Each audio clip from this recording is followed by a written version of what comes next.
Welcome to Astrolunachick's Guide to the Universe. I am Susan, aka Astrolunachick.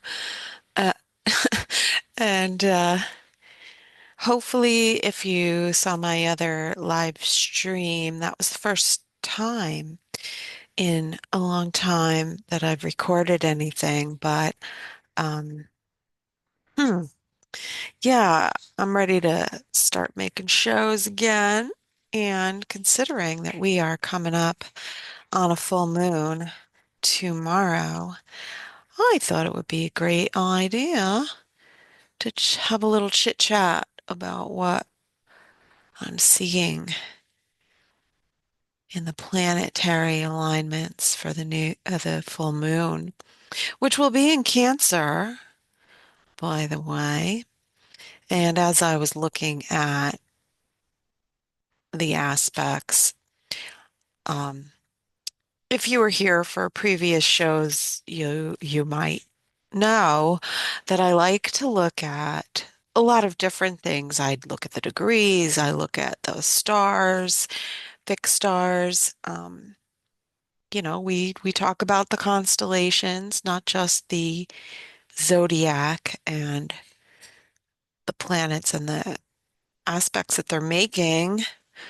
We talk about that, but I do like to scratch beneath the surface and dig in the dirt. And that is a little bit of an interesting theme for this full moon coming tomorrow. And as I was doing my study, um, I started looking at the Sabian symbols. If you haven't looked into those or heard about the Sabian symbols, it's not the symbols from, the drum set. It's SY symbolic. Um, Sabian, Sabian. And if it interests you, you can read up on it.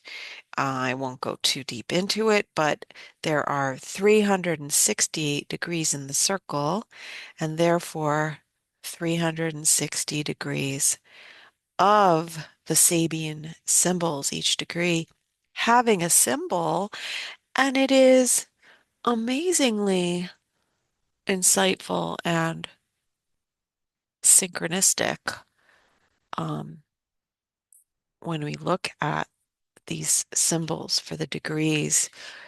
It is very interesting. And, we can look at the degree before and the degree after. The moon will make aspects after the exact full moon, and we can look at those too. We can look at um, all of the symbols for the planets aspecting the full moon. But I thought I would just talk a little bit about that today, uh, and look at the chart um, as we go through all of the different points. I kind of got bored with regular astrology. I know that sounds ridiculous, right? But it's like, oh, well, what more is there? I want to know. Like, I want to look at the asteroids. I like to look at the Sabian symbols. I like to look at um, the declination, how high in the sky or low in the sky the planet is in relation to the other planets. So the stars and all of that. I've really found this to give a lot of flavor and context to what's going on. So we're going to look at a little bit of that today, and we'll see what's going on. Today, as I am recording this show, the moon is at about 1 degree of Cancer, opposing Mercury. which is interesting in and of itself. So we have the moon, the emotions, the intuition, the past, opposite Mercury, which is the mind, communications, in the sign of Capricorn, um, which is more concrete thinking, let's say, because Capricorn is an earth sign, it's practical. We just came out of Mercury being in Sagittarius, and that was wanting to communicate or thinking about, focusing on um, our passions and convictions and philosophies and beliefs. That's all Sagittarius, and it's fiery. Gets real passionate and fired up about wanting to talk about and think about and learn about, expand our horizons, expand our belief systems, to learn more, to understand more, to take a higher perspective. And then as Mercury moves into Capricorn, it's more grounded and practical because Capricorn's an earth sign. It's like, all right, y- you have your beliefs, your philosophies, your religion, whatever it is, the higher perspective that you've gained, um, and you take it into Capricorn. Now we're getting into where the rubber meets the road. If it's not grounded, if it's not, if it doesn't cut the mustard, let's say, if it's not practical, then it's not going to work, right? Um, so here where we have the moon and Mercury sort of opposing one another. On the one hand, internally, we have the stirring of our emotions, of the birth of something. Cancer represents the womb, the mother, and the water element, which is the emotions, and that's where our messages come from spirit, let's say. Something is birthing itself. Think about the moon card in Tarot.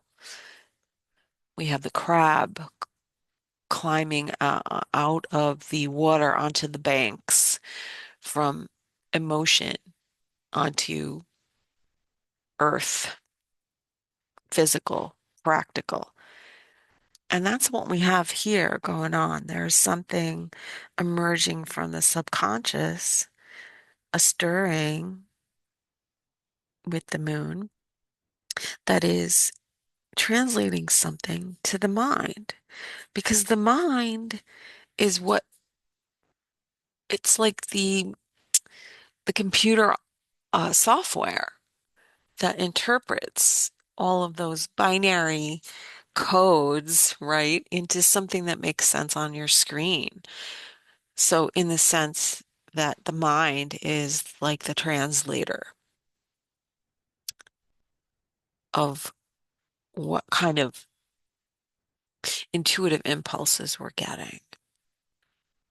And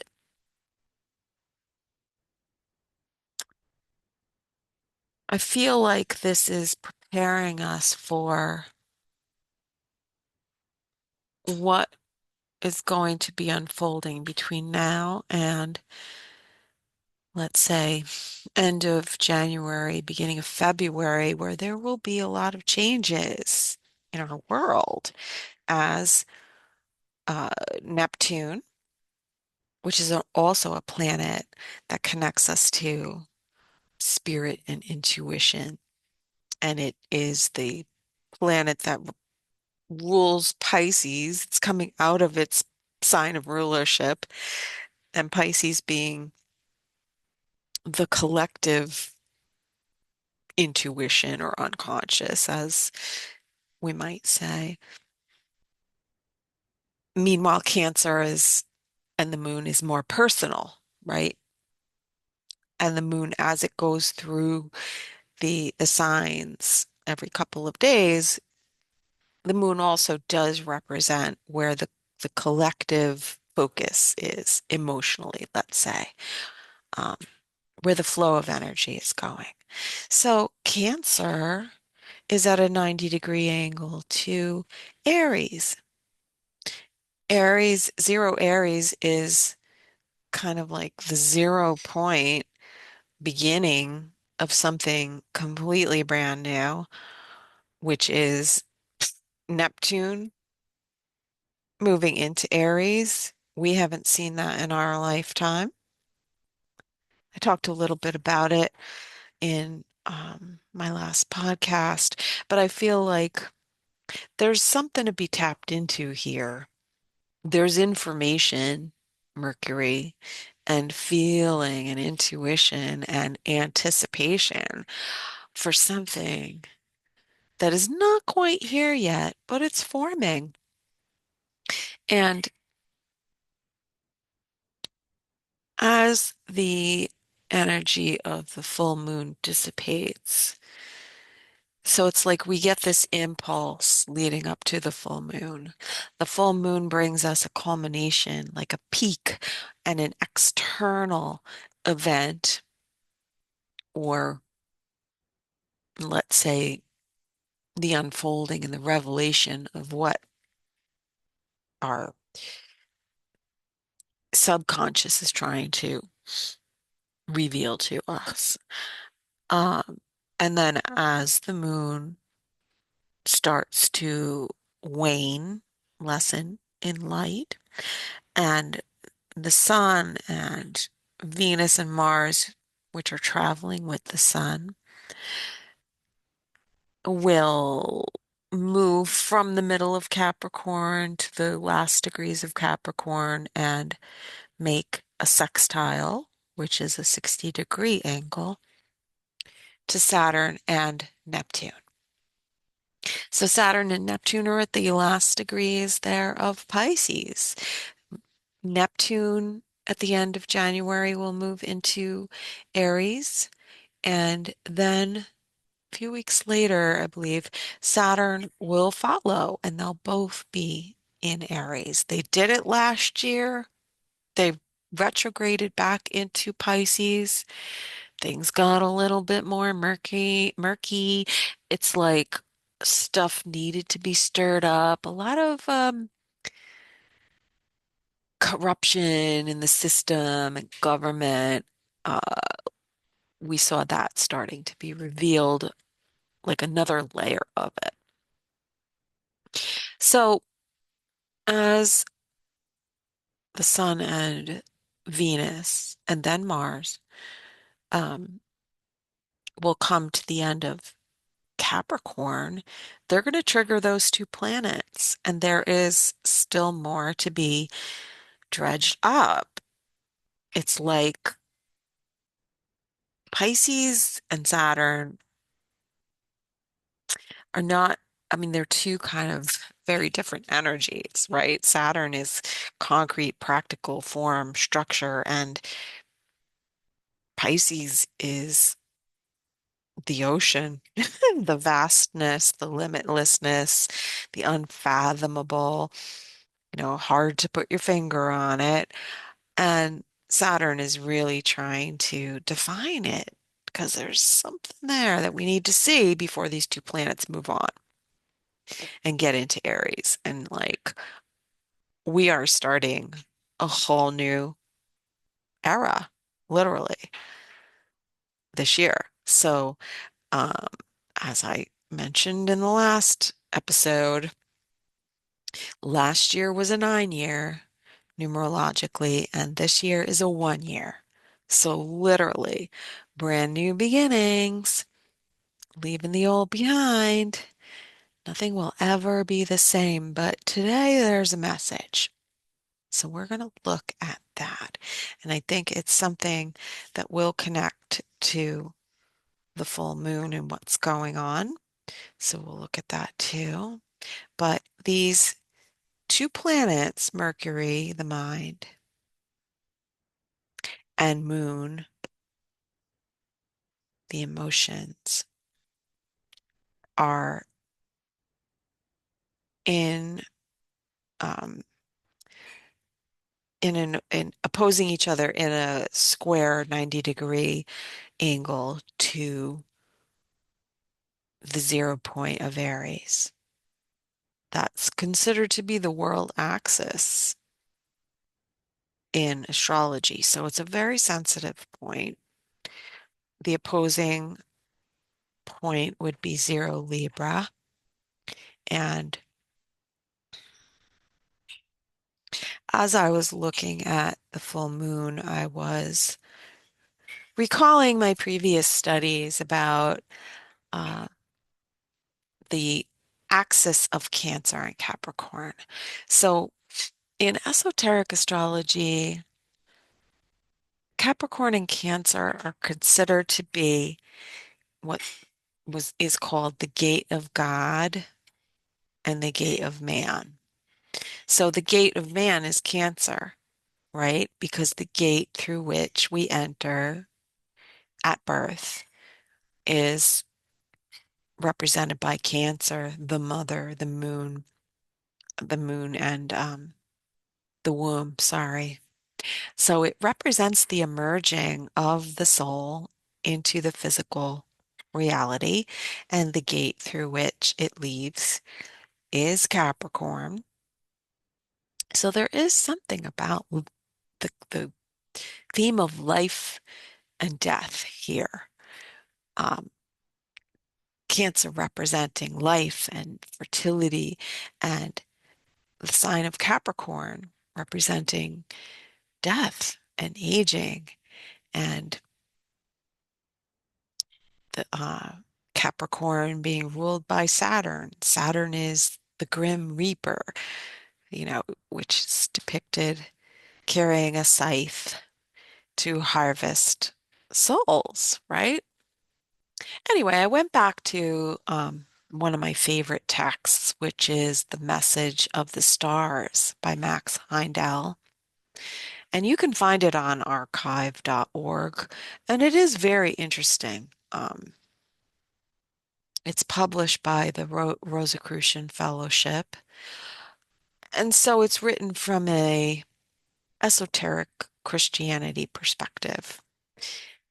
So it references a lot, of the Bible, and Christianity is as the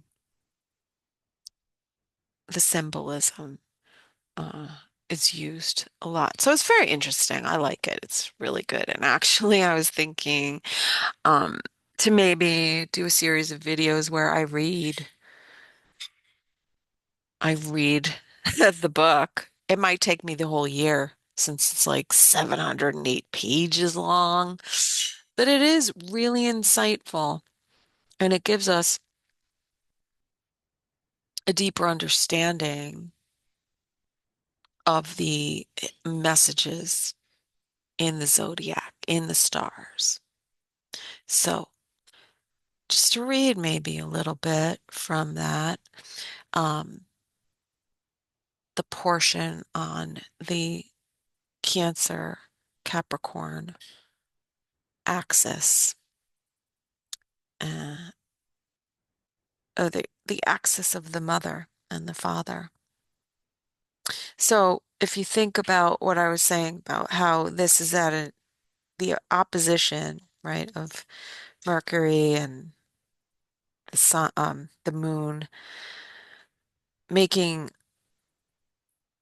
a square aspect to the first degree of Aries and Libra. So Aries is the self, right? Libra is the sign of partnership and balance and the other, right? And so I think here we can begin to look at that as there's a message here, there's something to think about regarding the family and our relationship to our family and how it shapes ourself and how we relate to, quote, the other. how it affects ourself contained as an individual, and then what we experience externally in relationship to other people, the outside world, how things play out and manifest, and it all comes back to the family, right? And the principle of water and emotion and um, non-tangible feeling, let's say, versus the mind and how we filter information and how it creates a structure, which is our physical reality, right? The the experience we have of this world. We are shaped by our early experiences. I've got the moon at 1 degree and Mercury at 1 degree. So we can look at this as like birth to year, age one. And it's interesting if you think about how in astrology we have the progressed chart, which is 1 degree of 1 degree equals 1 year, basically. And 1 month, the moon moves 1 degree in the progressed chart. So life does not stay static. We evolve, and we can pull up a chart to say, where are we now? That's why the degrees are important because 1 degree is an Aries degree. 1 degree of any sign is an Aries degree. It's a beginning. It's the first Aries, first sign. So we're really looking at like the first year of life.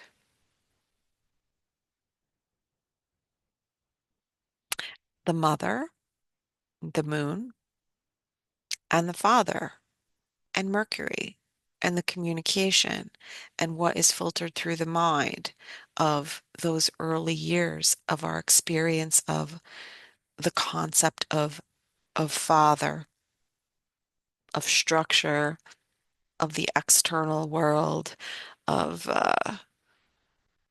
the limits of being in a physical body and what that means. And trust me, this is all going to maybe make sense end of January, beginning of February, and through the year as Neptune, formlessness, and Saturn, form, moves into Aries because the old structure is done. We're going to start to see things just, cracks. We've already been seeing cracks in the system, or you could say cracks in your physical reality, where we're starting to realize if we're really paying attention that reality is not necessarily set in stone. Reality is malleable. And I think what we need to begin to look at here is how it is rooted in the mind and our perception and how we define physical reality because it's going to be redefined, our whole physical reality and our structures and our systems and our government and the things that we rely on. I mean, they're really being propped up by nothing, by faith in the system. And faith, Neptune, is taking a hit. Okay, Mercury has just made its square, put a lot of pressure on Neptune because it's like, whoa, there is no faith in the system anymore, right? It's fine. we're going from one age to another. It's fine because there's always going to be the new thing being built behind or underneath, let's say the underlying structure of the new is already here. We're just going to start to see it this year. It's going to emerge from the the seas of our unconscious because we already know, right? There's a part of us that already knows, but we're really going to see it take form as Saturn moves into Aries. It's the new system. It's the new government. It's the new authority, but also personal authority and responsibility because it's Aries. And a new faith in oneself, right? Feeling like, all right, we're basically moving from a system where it was reliance on, let's say, daddy government, daddy being Saturn, to being our own authority, you know? It's like the concept of law and law enforcement. If you are responsible and you're following the laws that govern our structure, then you don't need something from outside of yourself to come in and say, now, you did not put responsible limits on yourself, therefore we are going to put limits upon you, right? If you don't know enough not to drink and drive, then you've got Saturn that comes in and says, okay, well, you don't have a license anymore. Or or maybe you're going to go to jail, right? That's the way it goes. But if you understand the laws that govern the structure of reality that you're living in, then you don't get the Capricorn smackdown, which is, something has to come in, Saturn, and set you straight. So I think now is the time to start understanding what the new structure of reality is from a esoteric perspective as well as an exoteric perspective, right? Like we have the spiritual, intuitive part of the structure that we're going to start to understand, but the rules have changed. Physical reality is malleable, as well as the structure and rules that govern the new system that we're moving into. So I think that's interesting. Um, I'm just going to read a little bit about Cancer and Capricorn. I'm reading from The Message of the Stars by Max Heindel. Find it on archive.org. If I remember, I'll put a little linky dink in the description of the show for people to reference. So, Cancer Capricorn. The sun's passage by precession through the sphere of Cancer with its opposite sign, Capricorn, designates the early third of the Atlantean period, which was intensely watery as the whole earth was surrounded by a dense, drenching fog, and the Nebelung, or children of the mist, lived then in the basins of the earth. Um, if you're not familiar with the Nebelung, it's uh, the ring. It's the author is escaping me, but it's an opera, the Ring of the Nebelung. Nebelung. Um, it's an opera, so you can go check that out. Okay, so Cancer was not then represented by the same symbol today as in ancient times. It was pictorially figured as a beetle or a scarab. So in Egyptian symbolism, the scarab represented the concept of the soul, which pushes the or the energy that pushes the soul into the physical reality, right? And it's depicted as the beetle, scarab beetle, pushes the sun, and the sun rises in the east, and that's birth. This was the signature of the soul then, for then mankind was much less body than soul. The sign of Cancer is watery in nature, and the fish part of Capricorn is the opposite. In the opposite, also helps to symbolize the state of life under water when the sun went through the watery sign of Cancer by precession.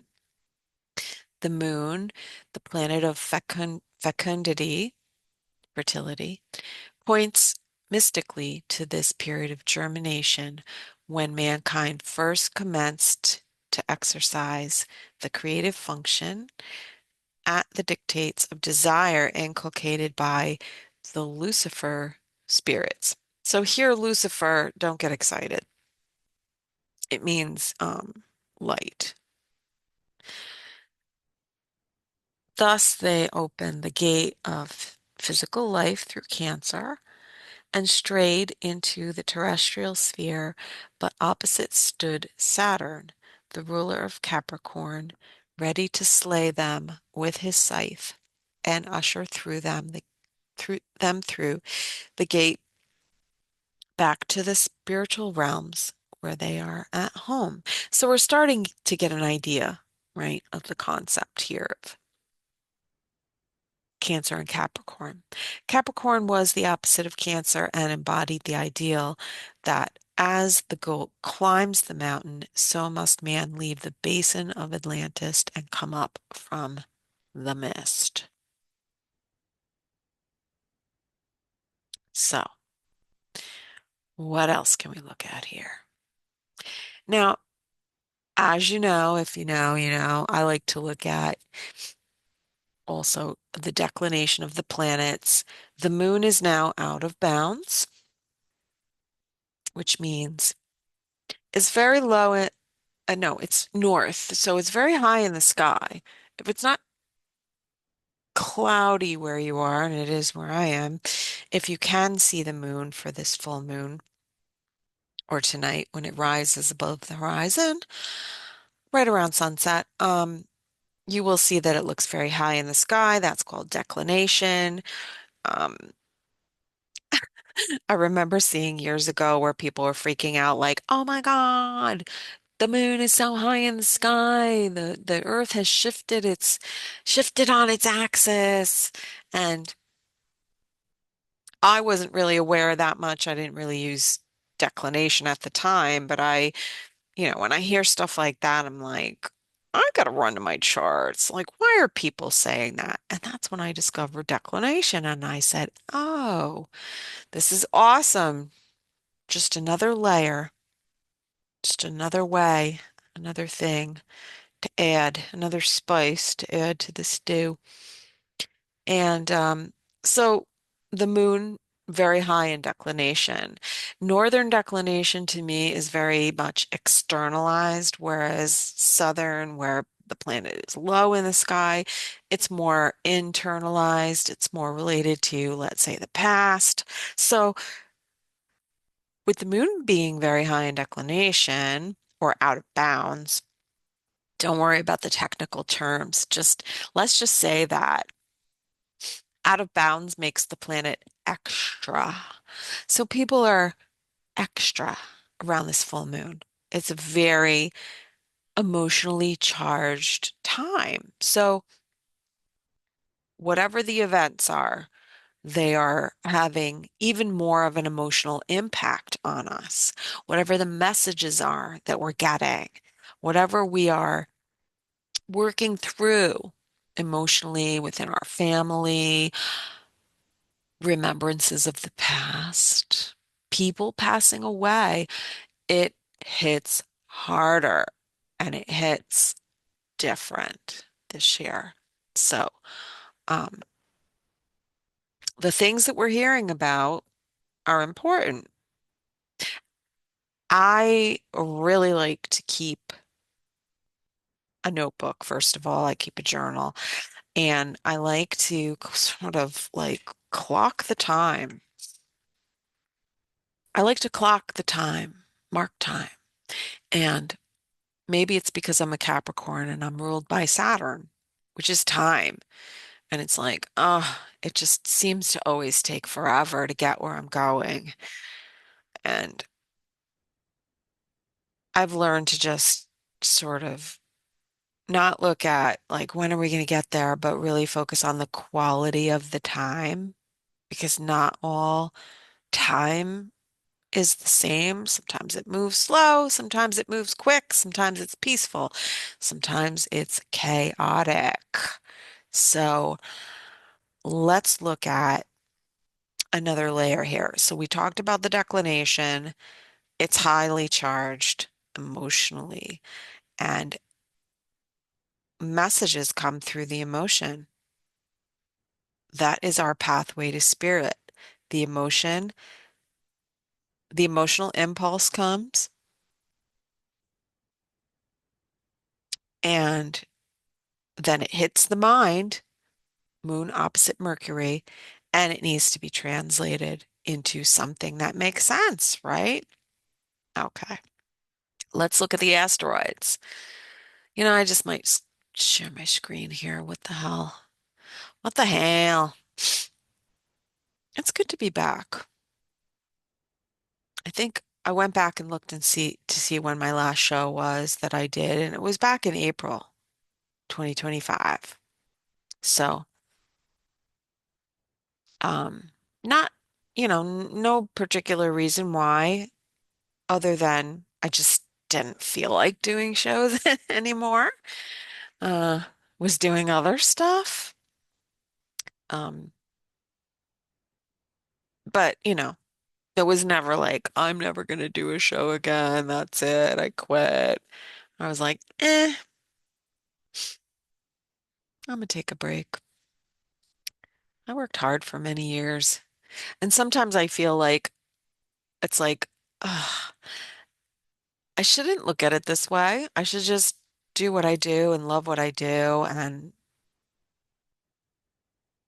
I mean, I absolutely do. But sometimes I can't help but look at, because I'm a fucking Capricorn, return on investment. I tend to unfortunately look at things in terms of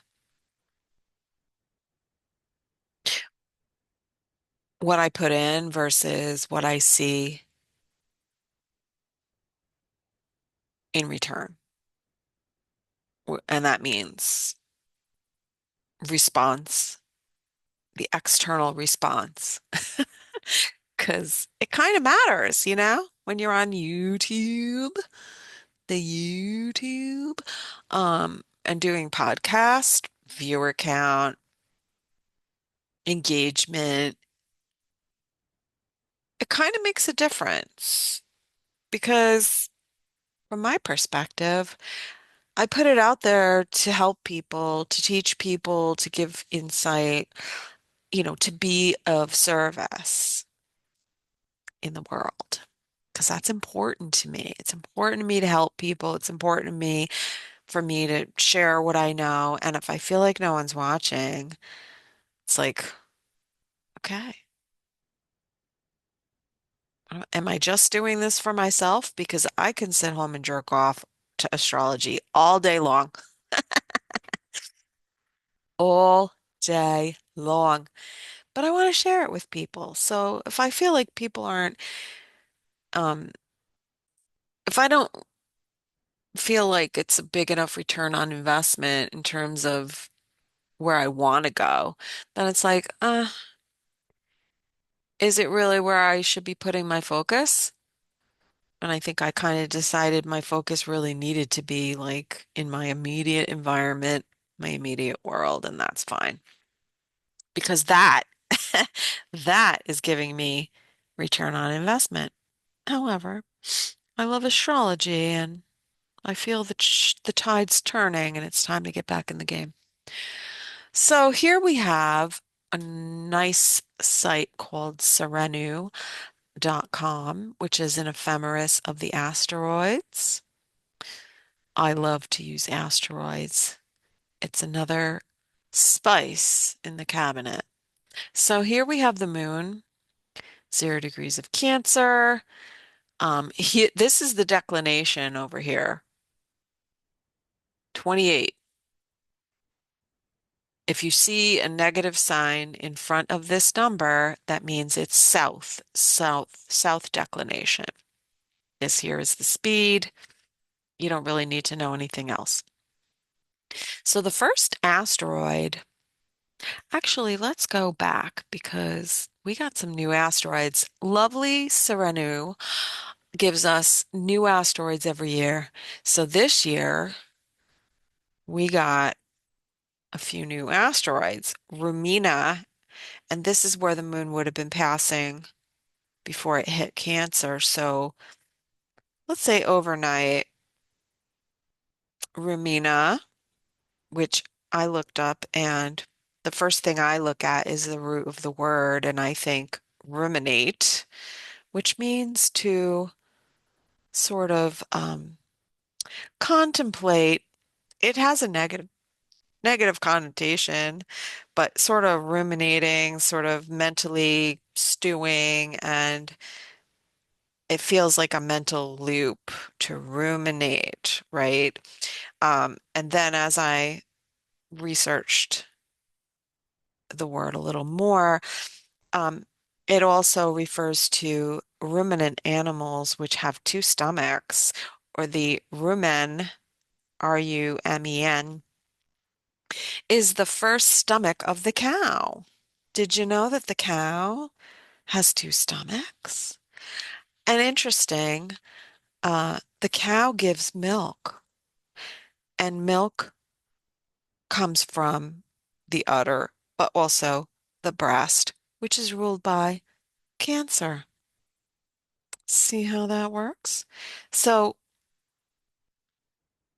so rumination is really trying to mentally digest something. That's how I read this Rumina.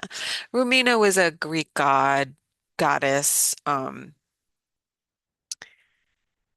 do another show where I'll go more into the meaning of the asteroids. I don't want to get too much into it here, but being in Gemini, Gemini is a sign that is ruled by Mercury, so it's mentally taking information and digesting it.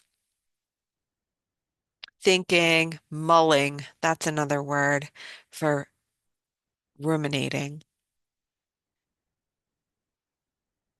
Uh, let's see, we've got Aphrodite, which is another iteration of Venus, goddess, love, beauty. Um, won't get too much into that. Hygeia is a Roman goddess, and again, root word, Hygeia, hygiene. So I'm thinking mental hygiene here. Mental hygiene and health, mental health, right? So I've been seeing themes for the last couple of weeks regarding family, regarding early influences, the influence of the father and the mother, uh, structure limitations, repercussions, responsibility, um, boundaries, right? Parenting. Um, and so over the last 24 hours, when the moon was going through here and these asteroids being in retrograde, looking at internally, thinking about the past, evaluating,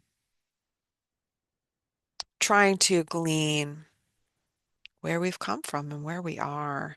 And also to sort of make sense of situations external to us that we're observing, right? So there's that. And then I've got the moon here.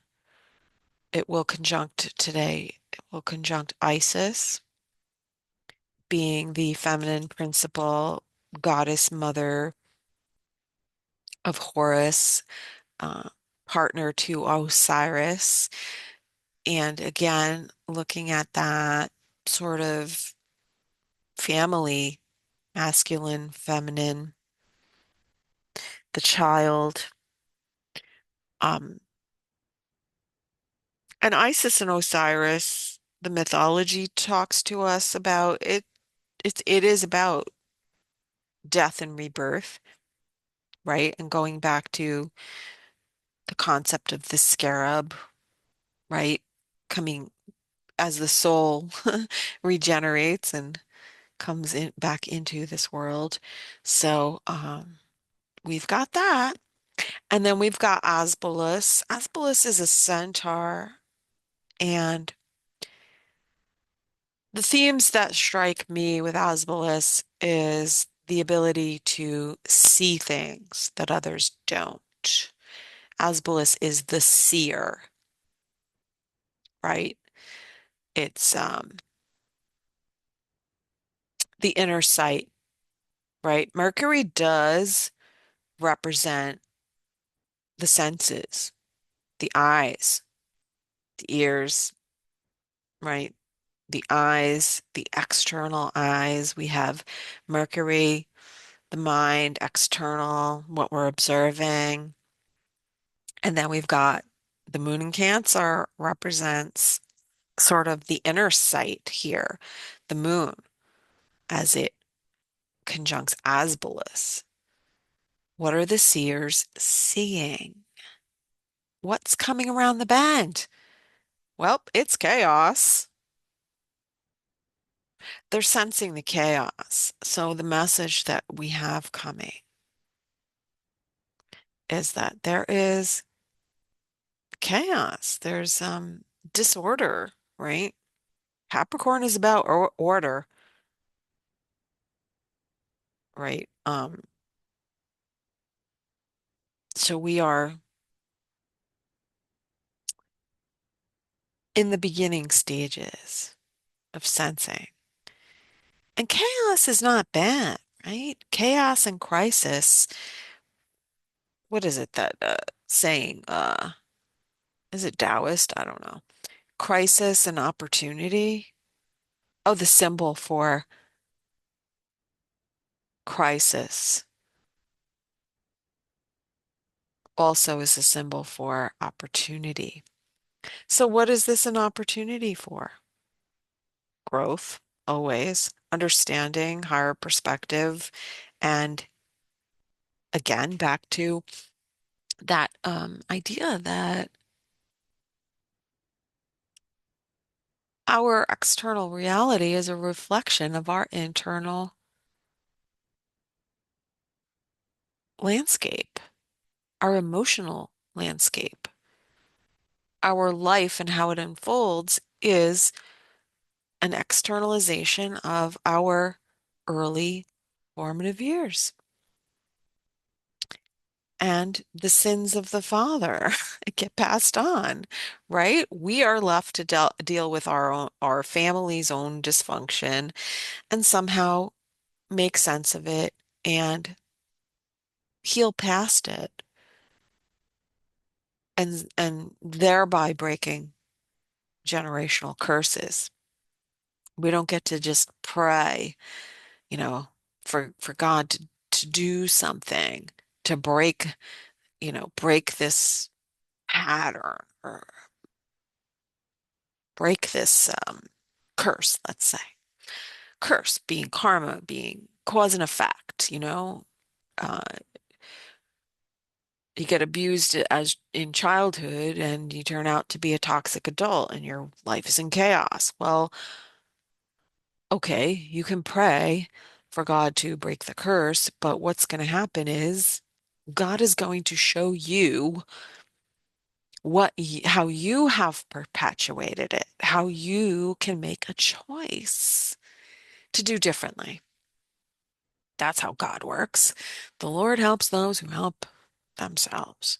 But it's really an opportunity to look at the chaos and say, oh, I see where that chaos is rooted in my life or in the lives of others that we are observing, right? And how it plays out across society. So we won't go much further than that, but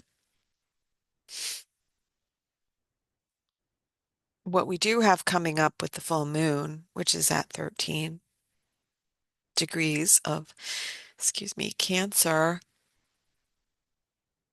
is an asteroid called Hades.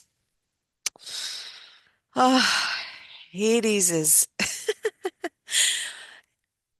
Hades is hell, right? But Hades represents like the fire of purification. Hades is like metaphorically the depths of hell. Like hell is in this realm, or hell is in the next realm. If we don't get out of it while we're in this life, my interpretation is you pass over and you continue on in hell, the hell of your choosing, right? I look at Hades as one's own personal hell. And I've seen that in the way it's operated in my chart. And it's like, but it is again, death and transformation. Hades, the asteroid Hades, generally speaking, in astrology, is looked at as what is beneath the earth. So that would include things that are in the soil and things that are mind, resources. So we can say that this full moon is mining our inner resources and being able to go through hell, quote, hell, and back again. It's tapping into the depths, seeing our own inner strength, transforming from our difficulties and taking that, alchemizing it, turning our lead into gold and moving forward. And allowing those things to transform us rather than sit there and feel like a victim of such things. So we're really seeing again this theme of life and death. Life, Capricorn, Cancer, and death, Capricorn. Hades, the depths. And this would reach deep into the the waters of the subconscious. And it whatever it is that we're experiencing or watching play out, it hits us all collectively. So let's look at, okay, one more thing. Chronos. Chronos is another form of Saturn. Chronos is the god of time. So here we have death, time, cycles of time. Chronos is power. We're talking like mega power, like power that lasts through vast cycles of time. So it denotes people who are embedded within the power structure. And it's a power structure that lasts, over generations. It doesn't die with one person. It gets passed along within families, if you know where I'm going with this. All right, so that's the full moon degrees. 13 is the degree, actual degree of the full moon. So let's look at the number 13. 13, supposedly an unlucky number, right? 13, um, 13 zodiac includes the constellation of Ophiuchus, which is located somewhere between Scorpio and Sagittarius. And that sign also relates to this sort of like transmutation of poisons and alchemy, spiritually speaking. And the constant shifting of energy in the battle between spirit and physical existence, let's say, as well as you could look at it as the battle between the serpent and the offspring, the creation of God, humans, whatever. But really, it comes down to battling our own demons or struggles. So we're seeing a theme here. And what else do we need to look at?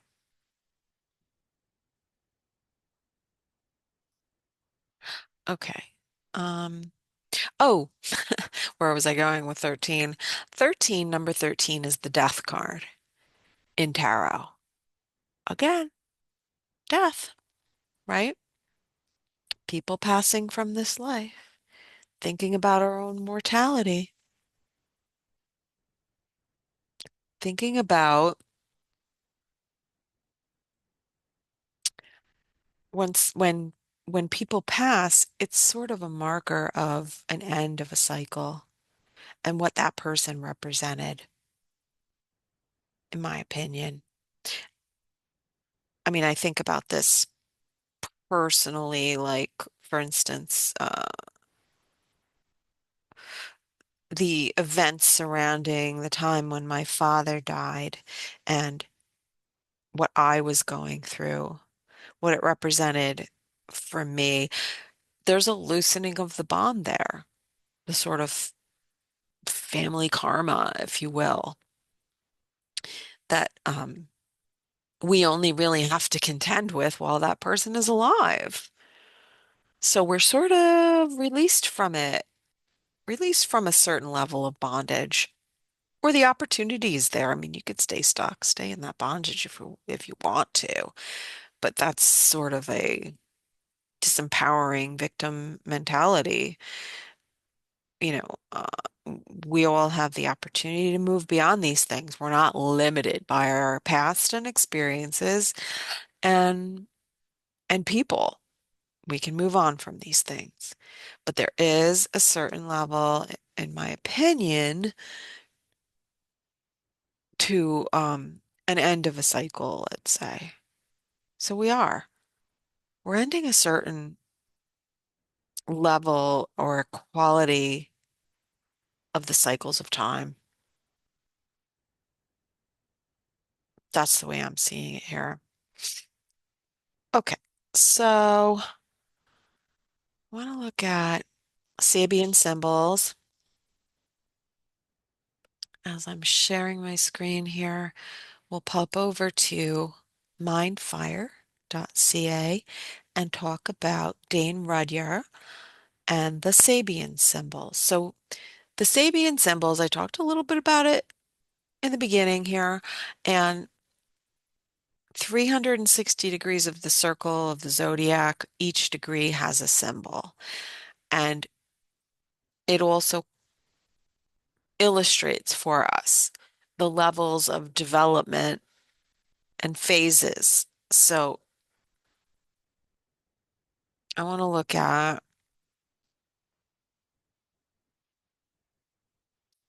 I want to look at the degree of the full moon, 13 degrees of Cancer, because I think that this is very, it's going to give us a little bit more juice. Oh, before we do that, let's look at Cancer 1 degree because that's where the moon is opposing Mercury today. So I won't read the whole thing. You can go look at it yourself. The symbol is on a ship, the sailors lower an old flag and raise a new one. Hmm. So ships again sail on the sea. Sea, Neptune, consciousness, Cancer, water, and the flag represents, what flag you're sailing under is sort of like a representative of the old cycle. The old flag is lowered and a new one is raised. And the keynote is a radical change of allegiance, exteriorized in a symbolic act, a point of no return. So this is like, you know, repping your gang, repping your hood, wearing your colors. It shows where you stand, where your allegiances lie. And once you've declared it, there's no going back, right? I am choosing this because this represents my new life, because my new life is in alignment with my values and my allegiances. It'll be interesting. We'll look and see what the degree of one Capricorn, what the symbol is for that. But this represents a reorientation. And I think this will be very interesting as it plays out with the full moon. People are reacting to things that are happening and events and making statements of opinion and um, by their fruits and by their statements, you will know them. So, read a little bit more here. The collective will gradually over the collective will gradually overcomes the individual, and the state will, at the end, the state will overpower the person. Hmm. Now, however, the individual person enjoys his most glorious hour. He exults in his ability to make a free decision, i.e., to act as an individual who selects his life goal and his allegiance. Pay attention to what's being said. If it hits your ears, it means something. Let's just say that. Let's go and look at 1 degree Capricorn, because that's the exteriorization. The the 1 degree Cancer symbol represents the impulse, intuition, and emotion behind it, where it's coming from. Mercury is going to give us a little bit more definition, being Capricorn. Okay. Capricorn 1, an Indian chief claims power from the assembled tribe. The power and responsibility implied in any claim for leadership. Hmm. Someone is claiming leadership. Someone is taking the helm. This represents the first stage in a fivefold process the 55th sequence of five symbols. It refers to the capacity latent in every individual to claim and assume authority in a vital group situation.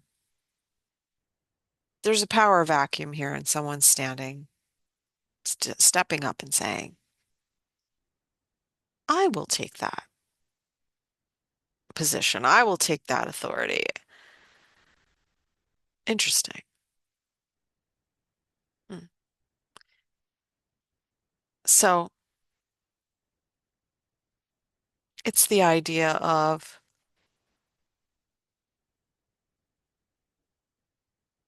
an individual stepping up to lead, being the head of something.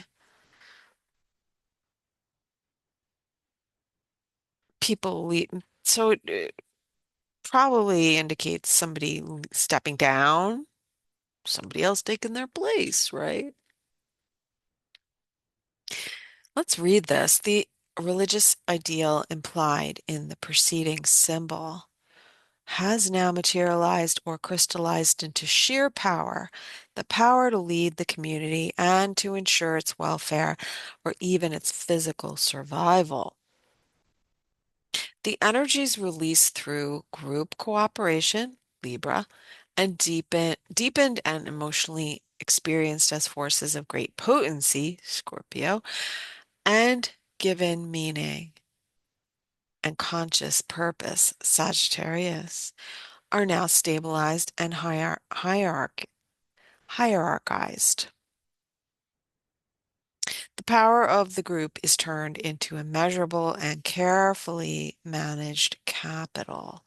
The words chief and capital come from the same Latin word caput, meaning head. A time comes in many lives when the individual finds himself placed in a situation that allows him to consider, or to assume, sorry, power over his comrades, however limited this power may be. Is he ready to do this effectively and responsibly? This is the supreme test of man in society. It complements, it complements its polar opposite, Cancer, summer solstice degree, where the moon is today, which refers to the acceptance by the individual of a new kind of allegiance. Again, allegiance, the flag, as a foundation for the integration of his mature personality. Such a foundation may, but need not, refer to establishing a home.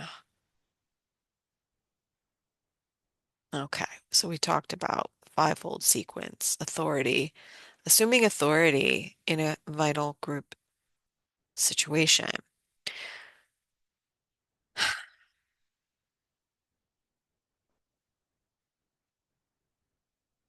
We've seen a lot of people, I've seen a lot of people, if you're watching and paying attention, if you like people watching like I do on social media, let's say, um,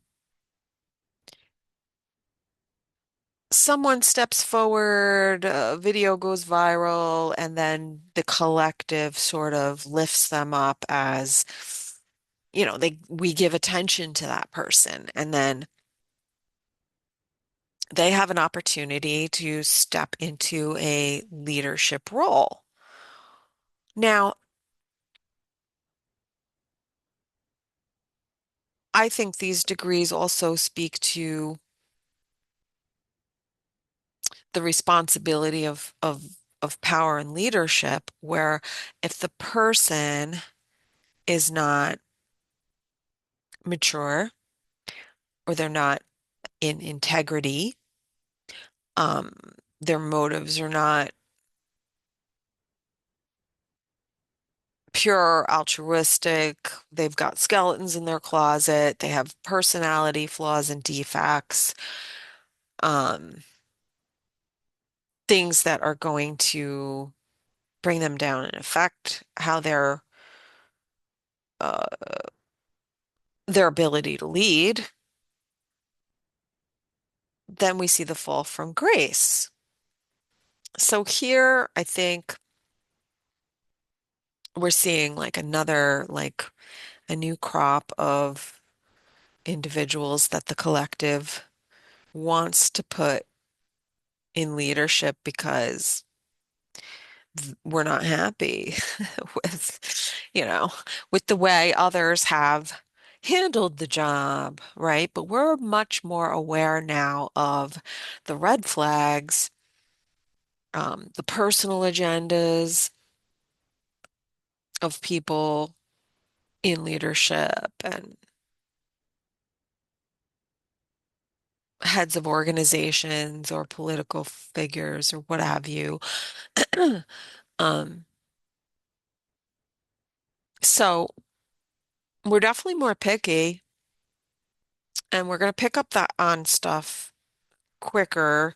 Um, we spot the fakes, like stuff goes viral on social media and an event happens and, you know, the internet has it solved by 6 p.m. It's like, none, done. Next.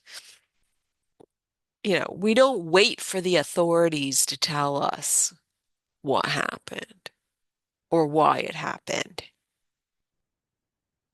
We already know. So this is the era that we're heading in, right? Um, uh, True investigative journalism versus mainstream media. Um, Real leaders, grassroots type people, the people that have been held back because there's so much corruption, right? Or it took money to get your message out there. Things are changing, and people are starting to speak where they would not have maybe necessarily. We're finding out things that we wouldn't necessarily know. So this is cool. This is interesting.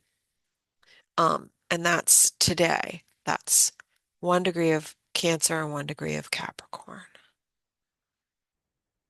So let's get back to the full moon. 13, the death card.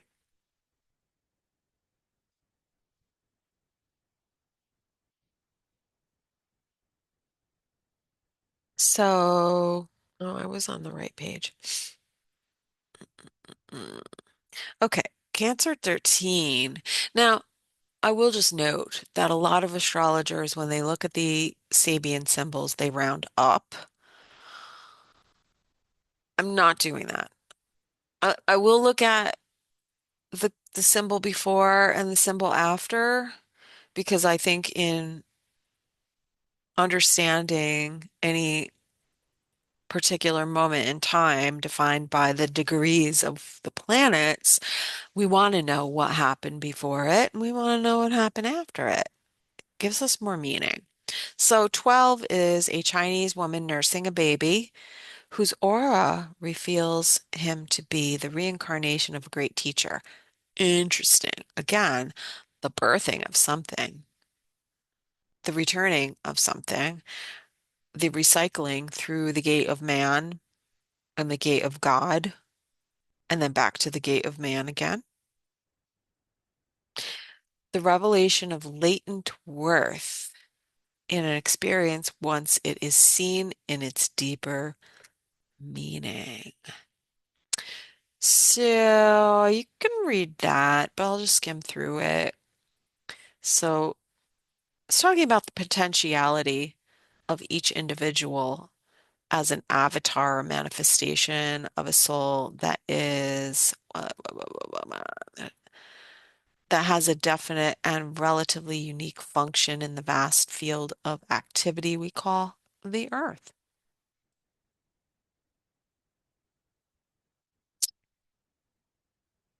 Mhm. So the key word is revelation.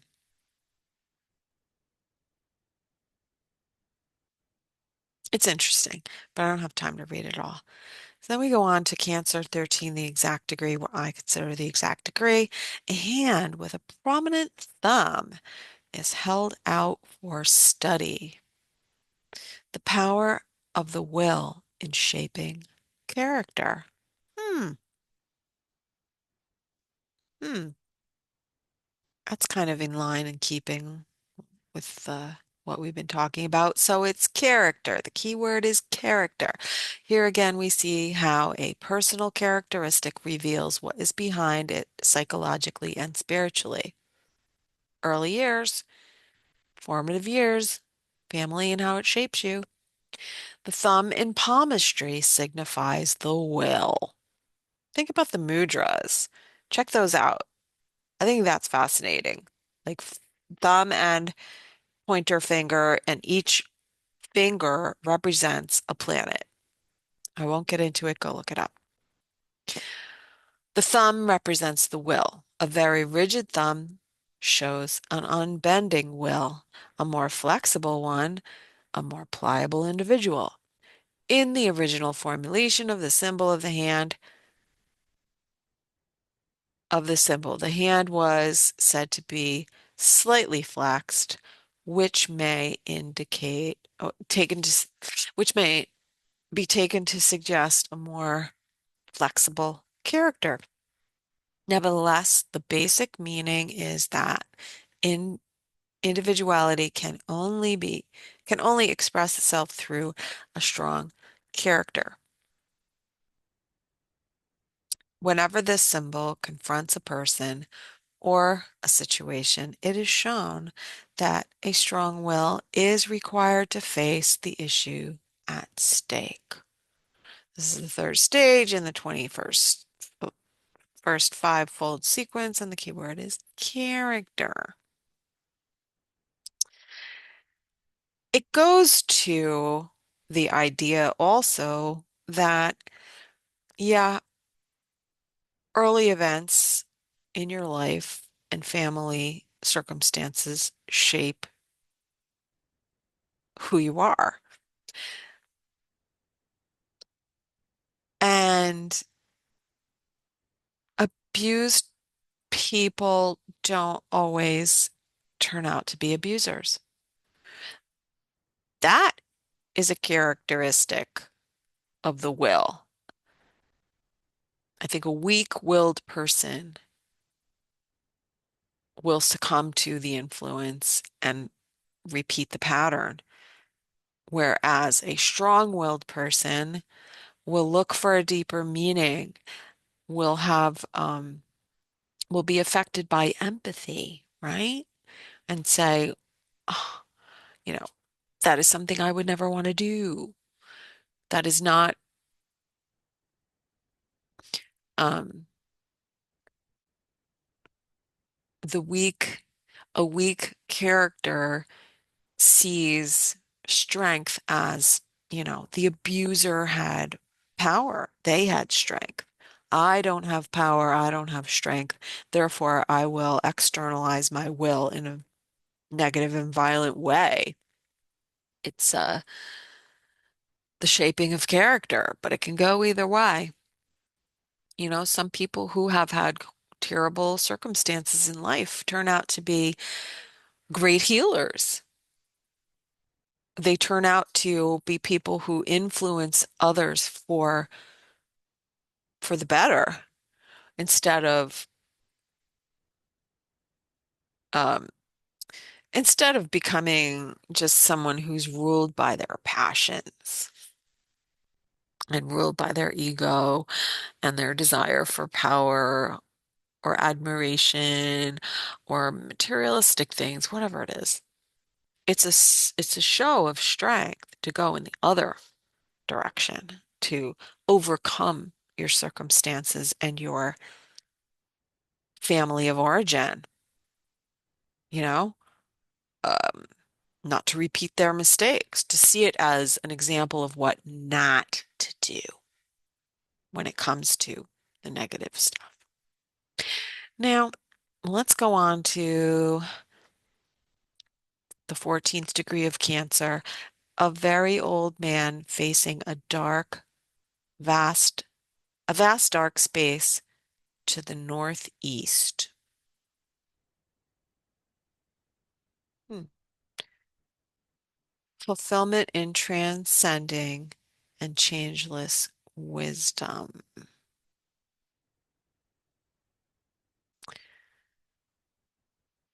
This symbol describes the wise old man, an archetypal figure found in all systems of symbolism. In occult terminology, the northeast is the direction from which spiritual cosmic forces enter the earth sphere. The first thing I thought when I read this, the northeast, I think about winter in the northeast where I live, and and the coldest winds that blow come from the north, right? And winter and Capricorn season being the coldest season. So then we have, but the Northeast specifically is the winds that blow sort of, the cosmic winds, the spiritual winds. This is back to the text. This is probably because the polar axis of the Earth is inclined by some 23 degrees. I like the number 23. Uh, uh, it's special. Away from the exact perpendicular to the plane of its orbit. Thus, the actual pole of our globe not only differs from the permanent pole of the Earth's orbit, but constantly changes its direction, successively pointing to the several large circumpolar stars, circumpolar meaning rotating around the pole, during the so-called precessional cycle or tropical year or great polar cycle. We're talking about, periods of time, which last somewhat less than 26,000 years. So we're talking about very long, long, long periods of time. That's what procession of the equinoxes is talking about. Like the equinox, spring equinox was not where the sun uh,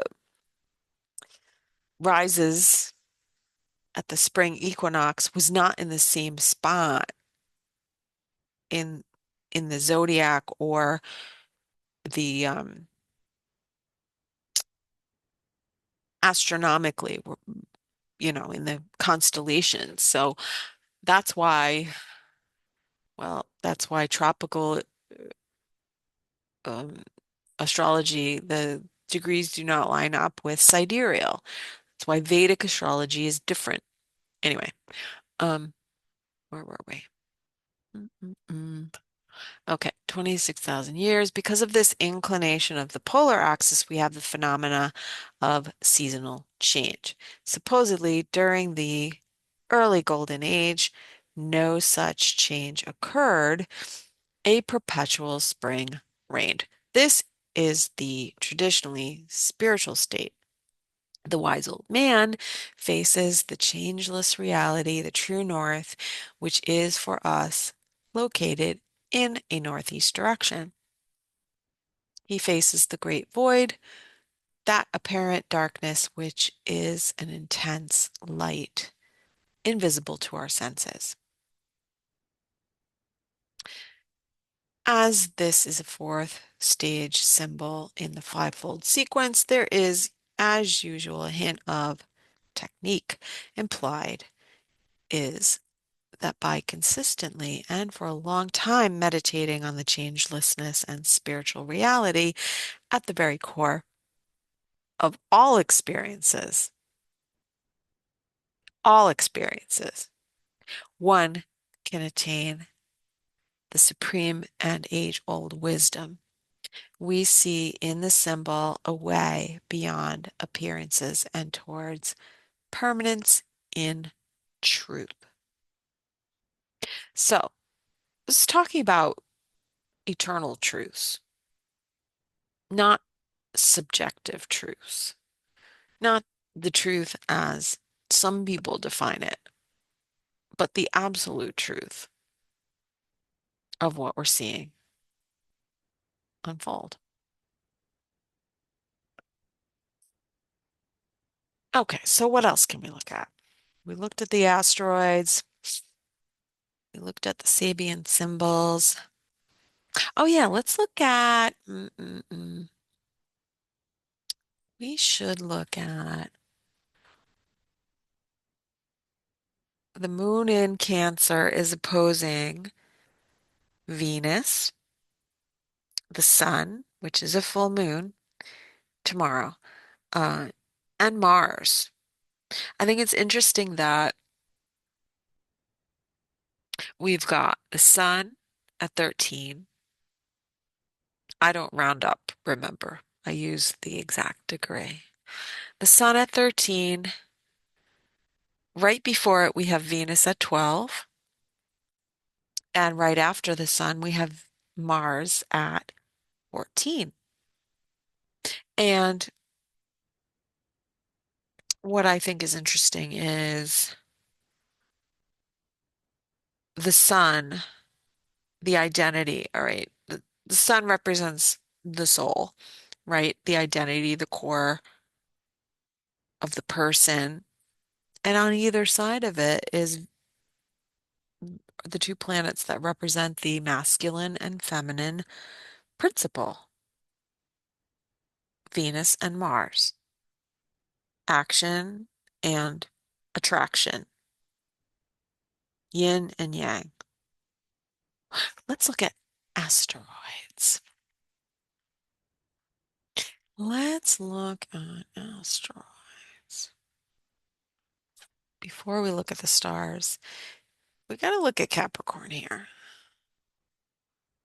By the way, happy birthday to me. Today is my solar return. Okay, okay, here we go. This is actually, is this today or yesterday? It's today.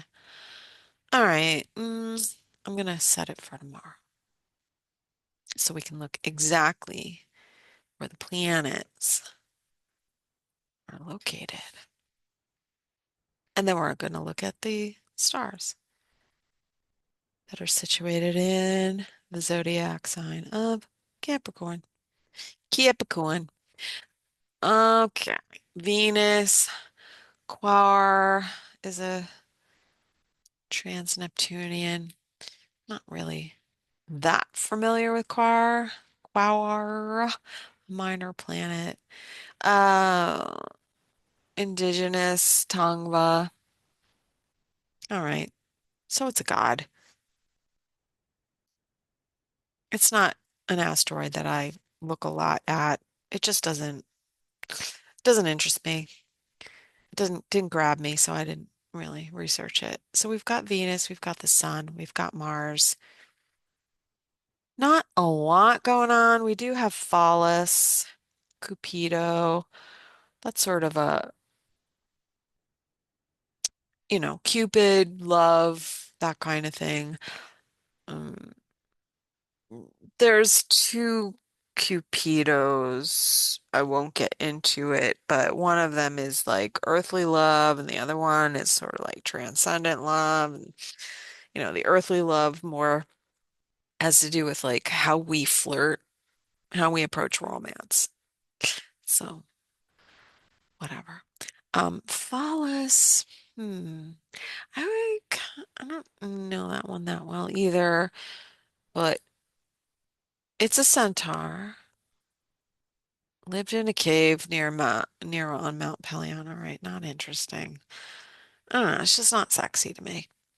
But these planets are moving towards Hermes. Hermes is another iteration of Mercury, uh, which is messenger. Mercury in mythology and Hermes is the intermediary between the underworld and the physical world and um, brings messages between the gods and humans, right? He's the messenger. So let's see. It's not moving that fast. So that means Mars is going to hit in a couple of days. Well, maybe about within the week. The Sun and Mars and Venus will catch up to Hermes. So Hermes and Mercury do and can represent trickster energy. So that's not a bad thing. I look at it like we can hear things and find out things that we were not supposed to know. And I love this. This is exciting. And this will play out over the next few days. Let's see, Mars will hit 17, 18, 19. Oh, you know what? We're going to have Mars. Ooh. All right. Over the next 5 days to a week, we're going to have the Sun, Venus, and Mars all conjoin at 17 degrees of Capricorn. If that's an important degree in your chart, heads up. Hermes might be about 20 degrees by then. I'm just guessing, but these planets are all moving towards Hermes. The sun represents the individual, but it also represents collectively a leader. Venus, we're talking probably values and or relationships. And Mars, people taking action. I think this is people taking it upon themselves to like move shit forward, not sit around and wait for the government to do something. But it will have to do with government because it is the sign of Capricorn. But Hermes is bringing a message, and it's probably information that they don't want to get out. Yeah, this is cool.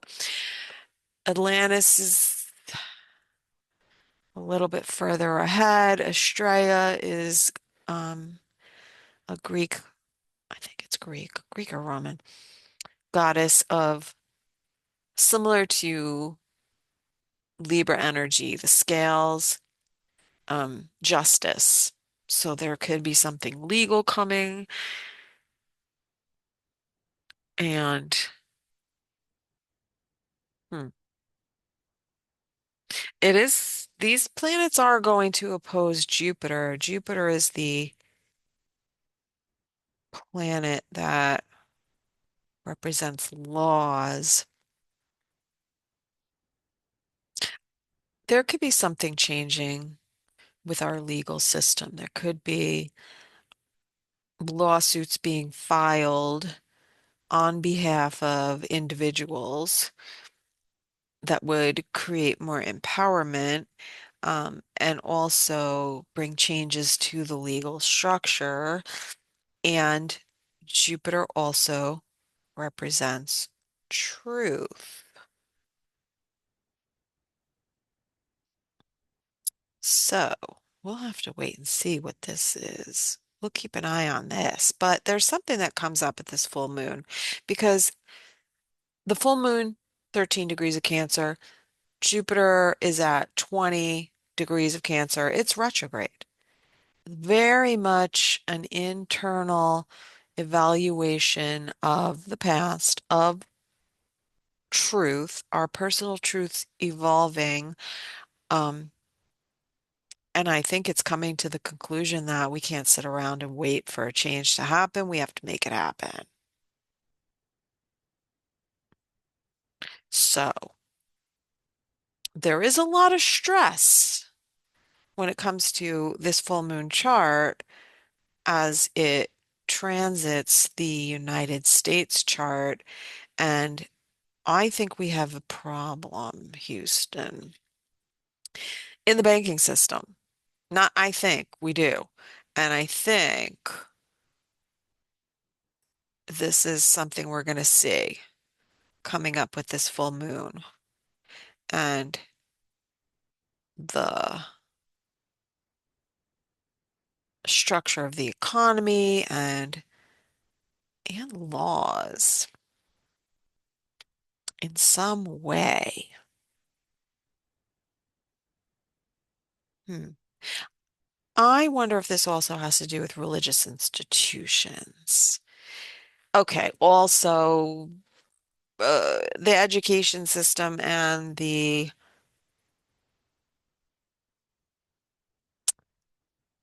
colleges and universities.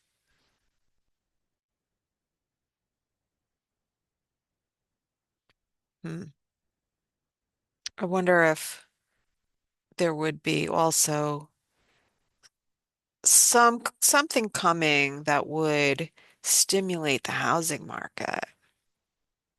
Jupiter has been squaring Chiron. Chiron in the sign of Aries is difficulty for the individual, and Jupiter in the sign of Cancer, it's home, it's families, it's the housing market. Um, I think things are going to move forward with more positivity in that regard when Jupiter goes direct because it's retrograde right now. Okay, so I don't know. We'll see. We'll discuss. We'll discuss. We'll watch. Let's keep an eye. Let's keep an eye. Comment on this video if you know your chart and if this is affecting you and how it's affecting you. Are you moving? Are you buying a home? Um, are you inheriting a home? Why do I keep... All right, let's do this. Since I keep thinking about home and family and houses, there's an asteroid for that. Asteroid house, 27 degrees of Virgo. It is opposing Saturn, which is also legacy and maybe obstacles and difficulties. Lachesis is at 29. Lachesis is one of the fates. So there's something fated regarding a house, but you know, the only aspects we really have here is Saturn and Neptune. Saturn is Saturn is ownership and the structure, like four walls. I've also seen the asteroid house in relation to, the House of Representatives.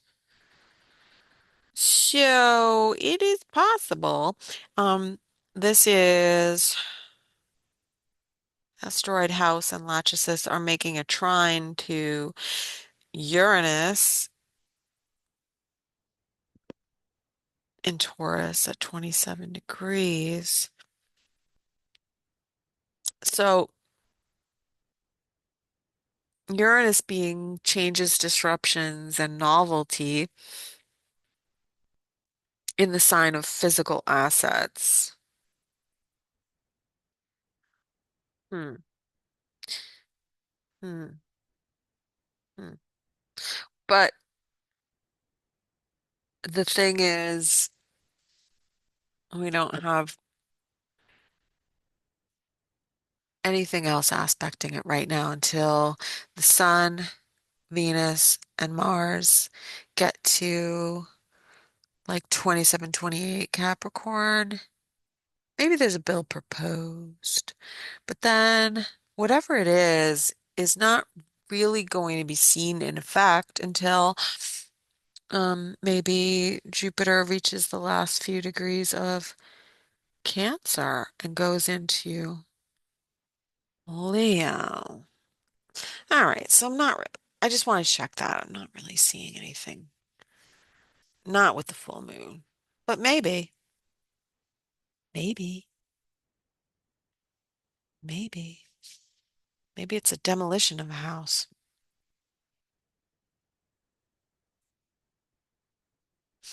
Okay, what else do we want to look at? I'm almost done here. I'm almost done.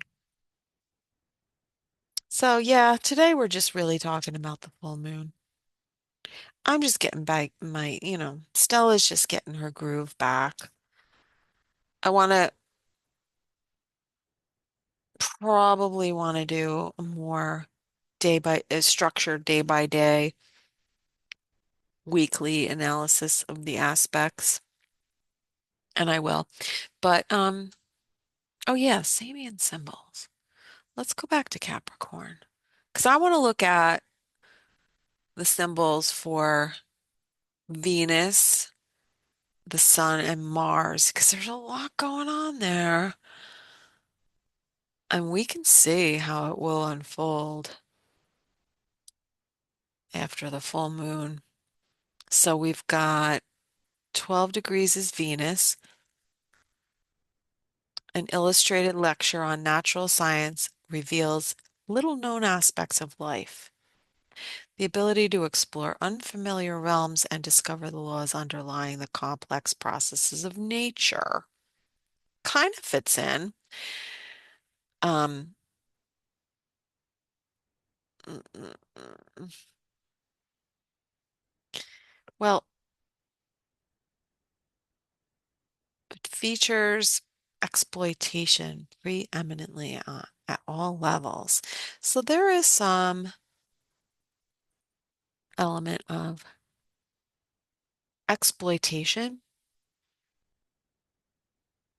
science, natural curiosity, and oh, its use of acquired knowledge can pose as many problems as the use of his hereditary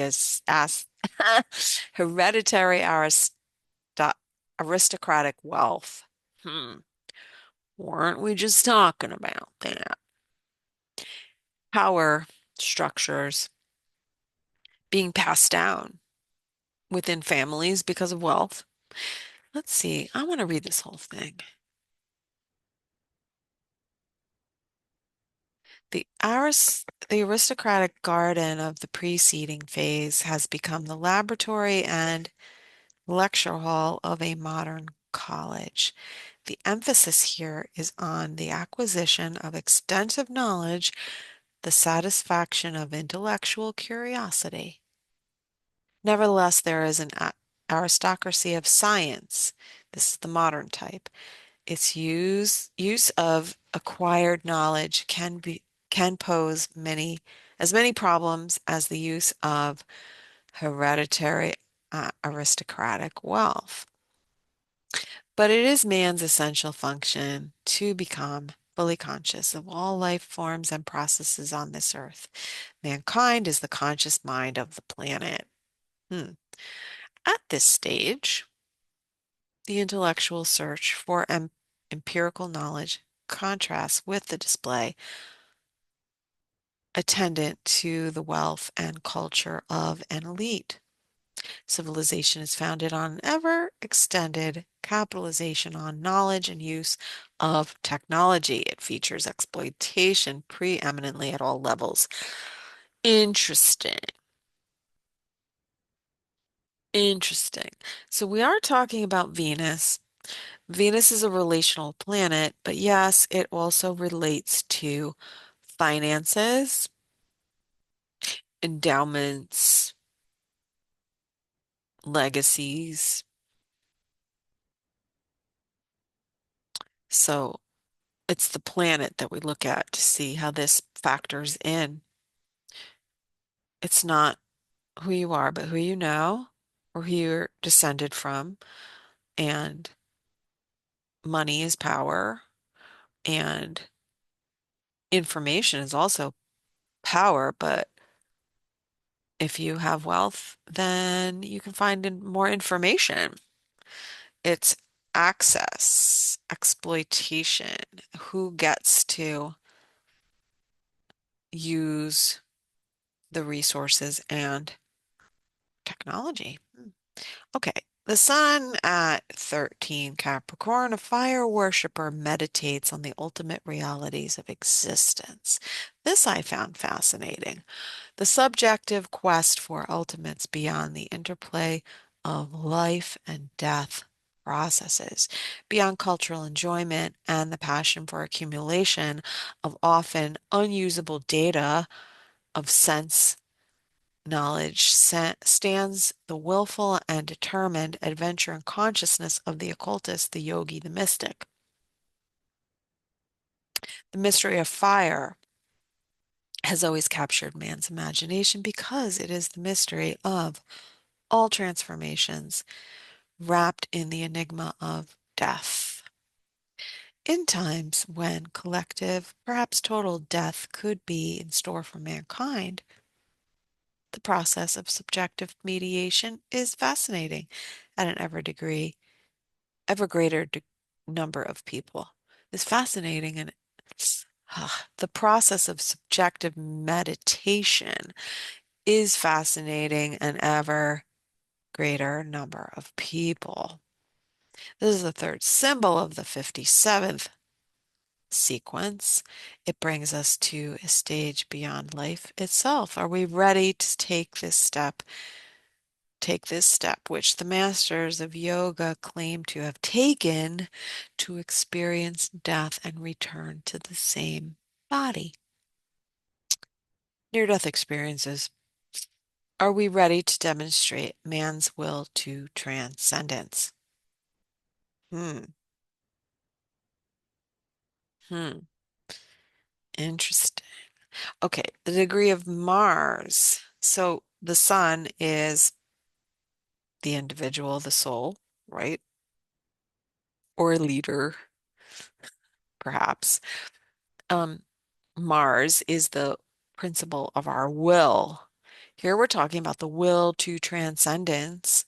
And then the next planet and degree is Mars, which is will. Capricorn 14, an ancient ba bas relief carved in granite remains a witness to a long forgotten culture. The will to unearth in our culture, as well as in any culture, what has permanent value and to let go of non-essentials. So, in regard to the previous symbol where it talks about sort of accumulation of often unusable data, it's like we're bombarded with so much stimulation, so much information that is just worthless. And it's hard to pick out what is important, what is of value, right? Um, even as you go through your feed on social media, it's like, oh my God. We're being fed junk food. It's junk, it's distraction. And meanwhile, it's important to be able to discern what is important and sort through all the unusable data and the will and determination, the determined adventure in consciousness to sort through all of that and get down to what's really important is the mystery of life and death and what phenomena is more impactful and amazing, and we love to hear stories about it, is to hear people and their experience, like near-death experiences, right? Because it brings home that reality that death is not the end, right? the will to transcendence, to rise above, just looking at the materialistic experience of life, right? To transcend from life, to death to life.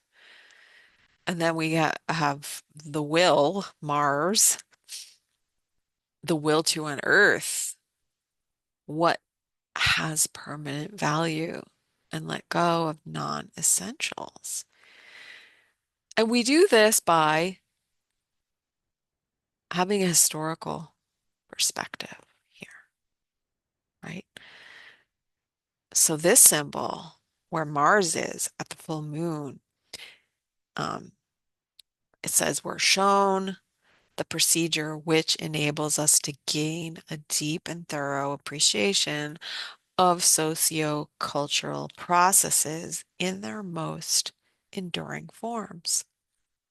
What is needed is a penetrating and courageous insight founded upon a valid historical perspective. Valid. How about accurate?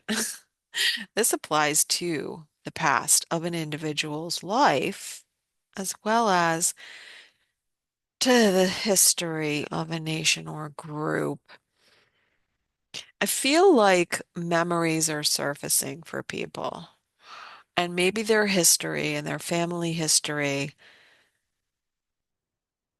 of what they were, the family narrative is breaking down, and they're remembering how things actually were, right? You know how families love to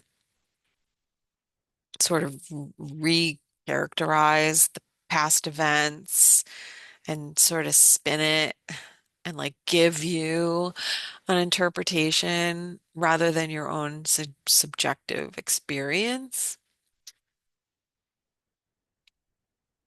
I could see a lot of memories coming up with this full moon in Cancer. Very interesting. So we're moving towards forward in the zodiac, right? 15 degrees in a hospital. The children's ward is filled with toys. Responsibility of society to ensure the welfare and total health of a new generation. Tender care is a key word here. To neutralize, skill to neutralize the destructive tensions of social living. Dank hair, anyone? Dank hair? Oh my God. Interesting. So think of these things in symbolic terms too. There will be literal things playing out. Don't get me wrong, but it's symbolic. It's the deeper meaning and effect that it has on society. Let's go a little bit more into the degrees. 16 school grounds filled with boys and girls in gymnasium suits the need for physical activity and play, especially in adolescence. Exercise, anyone? Time to get back to the gym. Uh,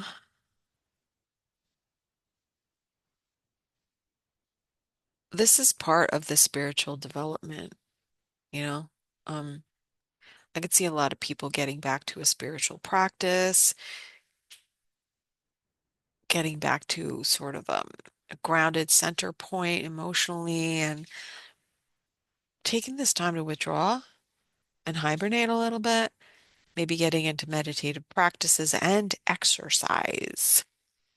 Tai Chi walking, anyone?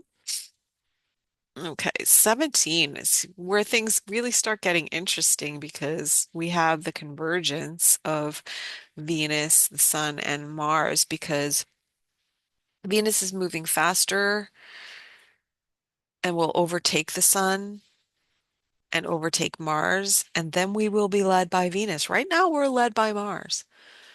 We're led by our passions, our anger, our drive, our will, right? As Venus crosses over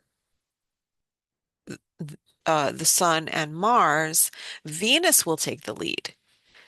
That's when we will be led by our relationships, our values, our ability to attract rather than pursue. And we will lead more from love, I think, or the opportunity is there anyway. Uh, so the 17th degree is a repressed woman finds a psychological release in nudism. I love this. The escape from bondage to social inhibitions and a reliance upon the wisdom of the body.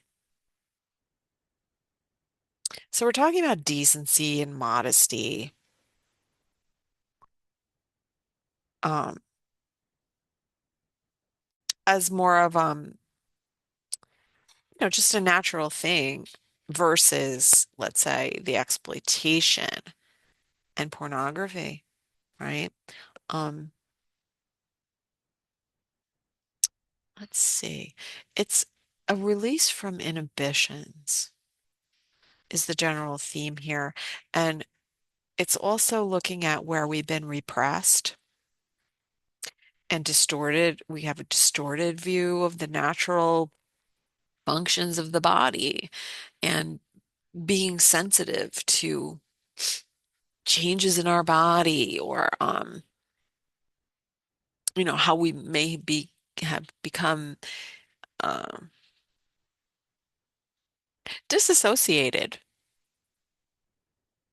from the body, not being in tune with the body and how we feel and what we need and uh getting back into that.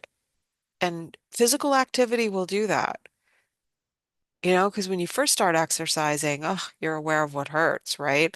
And then as you continue your practice, you start to feel these sort of like peaks and valleys of, times when you feel like you're in pain and you're working through something, and then suddenly there's a release and you realize you're stronger, you feel better, right? So I think that's a little bit of what we can use, and also feeling how exercise and movement of the body helps with um, our mental health and psychology. Because here's this woman, she finds a psychological release in nudism. Nudism, not literally, but maybe it is. I don't know. Maybe somebody will go streaking. Bring back streaking. Don't. Some things can't be unseen. But it's not literal nudism. It's just not, the release of inhibitions and shame around the body. And, some people don't exercise because they're ashamed of their body, right? But if you love your body unconditionally and just realize that exercise is loving your body, right? And get through that blockage and just start moving, um, you decide to love your body. And then if you keep with the practice, you will love your body because you'll like what you see. Anyway, so this is talking about neurosis, Puritanism, um, being psychologically and physically healthy and how they go hand in hand, really. You can't separate it. Um, freedom of the body is mean by freedom of the body as means of overcoming the hypocrisy and constrictions of social behavior. So this represents kind of a return to like childlike behavior and play and lightness, sensitivity in a physical sense. So these planets will be moving together they start to come together around January 6th. And then the seventh, we've got Venus, Mars, and the Sun at 17, which is this repressed woman, and 18 degrees. So that's January 7th is where they're all conjuncting at 17 degrees. Then they all move together at 18 degrees on January 8th, which is the 7th and the 8th numerologically are the one and no, the 9 and the 1 day. 9 and 1. Um, in the 9-day numerological cycle. So you just add up the numbers of the date and reduce it down. Keep adding until you have a single digit.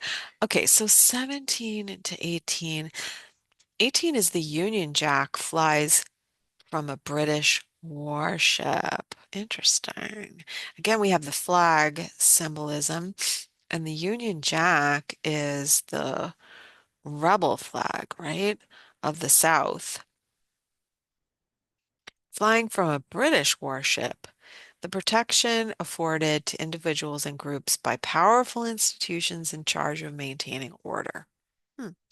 The symbol reflects conditions prevailing in the past when Great Britain's, am I wrong about the Union Jack? I don't know.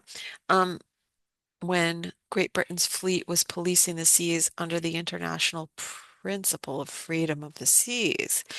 Times have changed, but the concept remains valid. Power is required to maintain social order and a relatively peaceful interpersonal as well as international relationships. Alas, this power can be misused under the pretext of law and order. Hmm. Making the world safe for democracy. Justice and compassion must balance social power and especially the power of privileged groups. Where this symbol appears, the need for protection may be in evidence, or it may be a warning against using power for selfish advantage. This is the third symbol in the 58 five-fold sequence. It brings to us a realization of the ambivalence of political power, its value, and its dangers. Hmm. Hmm. Interesting. Well, these planets opposing Jupiter from Capricorn to Jupiter, Jupiter has to do with,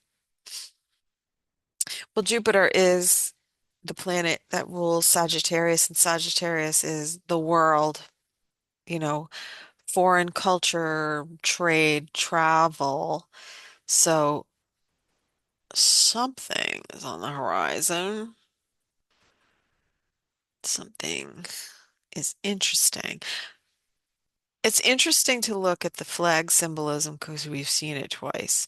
Allegiances and flying under the banner of, but this is more warlike, right? A British warship, individuals and protection given to individuals and groups by powerful institutions in order to maintain order, law and order. So as the week goes on, next week, towards the end of the week, right?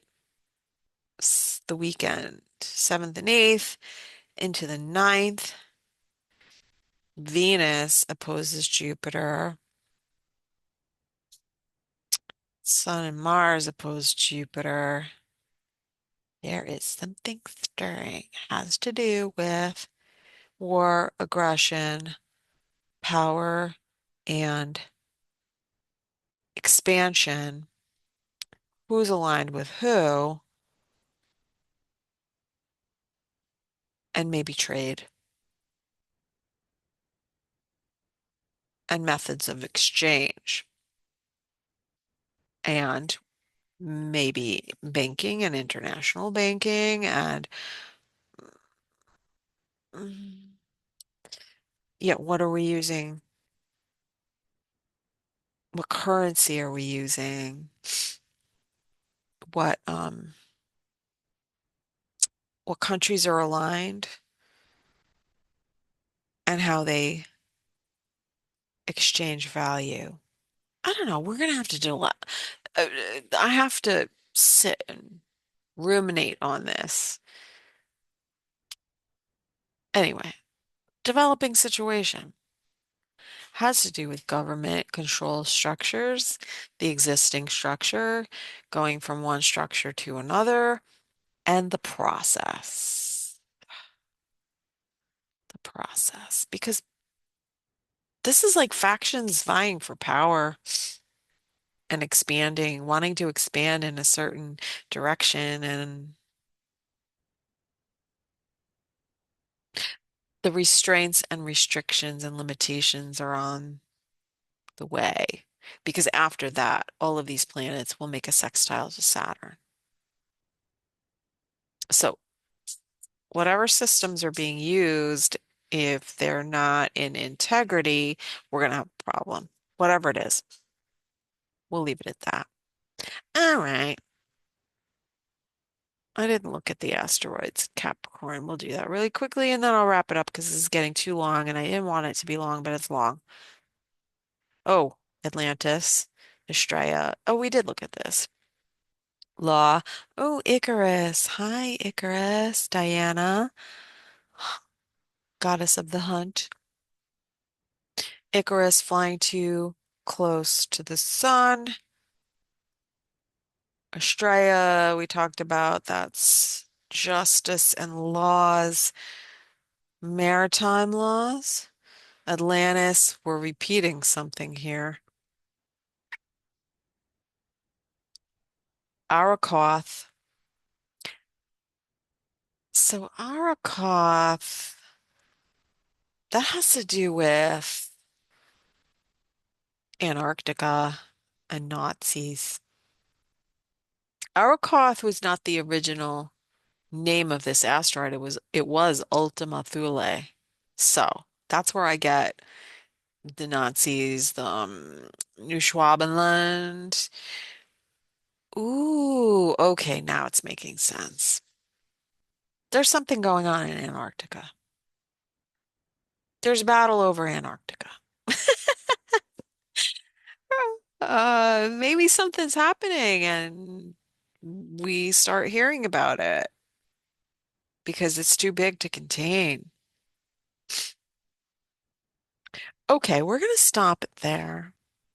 I think I've blabbered on enough. Well, God bless you if you're still here listening to my rantings.